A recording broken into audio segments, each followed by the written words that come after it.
I get a lot of folks asking me, what do I do when my recognition is rejected? And I hear the deflation in their voice when they talk about this. Well, let me just first of all acknowledge that I get it. It can be hard. When you feel rejected, it hurts. It stings a little.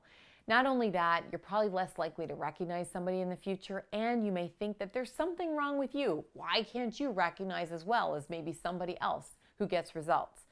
But there's another way of looking at it. If you persist, it demonstrates to that person that you are doing the recognition that you deserve this. Also, frankly, it allows you to stand tall to believe in them when they may not believe in themselves. Because I think what you'll find when you persist in recognizing folks, that often the fact that they can't accept recognition is the fact that they're not used to getting or receiving compliments well. And you know what I'm saying. I mean, we're a pretty humble bunch. I mean, I'm a Canadian. Most of the people who are watching this video, your fellow Canadians, we're pretty humble people, are we not? It may have nothing to do with you. And frankly, that's the other thing that we can remember is that what is this person going through that they're struggling to accept recognition in this moment? So now that we have dispelled that, in fact, if somebody rejects recognition, it has nothing to do with you, most likely, or your ability to recognize. It probably has to do with them. How can you support them to receive recognition? Well, I have 5 strategies and tools that you can bring into your life, whether it be your personal life, your professional life, to help fuel positive recognition. Number 1, you can survey people on their preferred ways to be recognized. Those of you who have used this tool before, you will know how diverse the range of what people prefer as their number 1 form of recognition. And that is through the recognition and motivation assessment tool. You can get it through my cool stuff page on greatnessmagnified.com. It's amazing how many people come back to me and they say, I have no idea what a unique set of recognition preferences I have in my team. Now that said, number 2 suggestion is if you don't know what people's recognition preferences are, there are 3 ways that almost everybody wants to be recognized. 95% of people say, just tell me verbally, thank you. Number 2, tell me personally, specifically what you want to recognize in any shape or form possible. And number 3, write a thank you card. 88% of people or more would love personal written acknowledgement. It can be just a few words like on a kudos card, or it could be a whole card or a letter, whatever your form.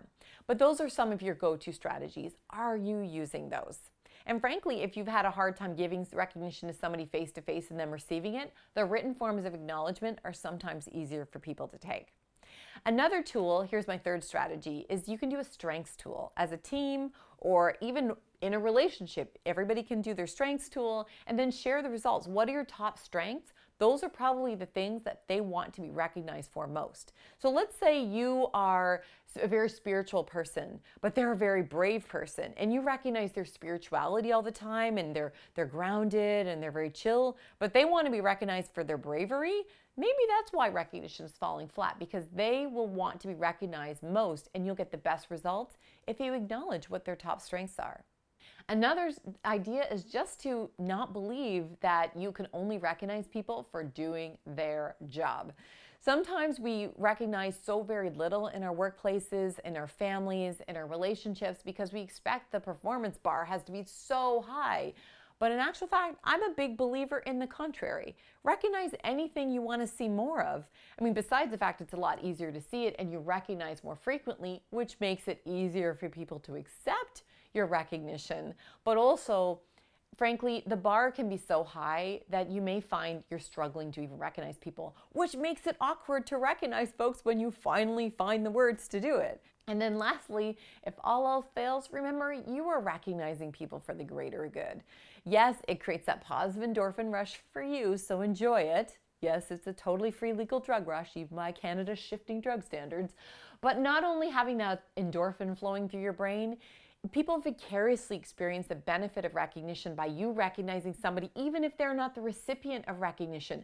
They can get that endorphin hit too. It helps to build stronger teams, stronger organizations, and better collaboration when teams have recognition present. And I have shared lots of vlogs in the past with you demonstrating the exponential benefit and all of the evidence about what improves with recognition. So remember, it's like a community service activity, if nothing else. I hope you have found this to be really valuable, and that the next time you try to recognize somebody and they don't receive it the way you had hoped, or that they reject it completely, that you still can stand tall, that you have done a great thing, that it is not you, it is actually sometimes exactly expected, because, after all, we are all human. And maybe that person needed that recognition most of all. They just didn't quite know how to receive it. My name's Sarah McVanel. Thank you so much for joining us in Your Greatness Magnified. And don't forget, you've got lots of tools, including that recognition assessment you're welcome to have at greatnessmagnified.com.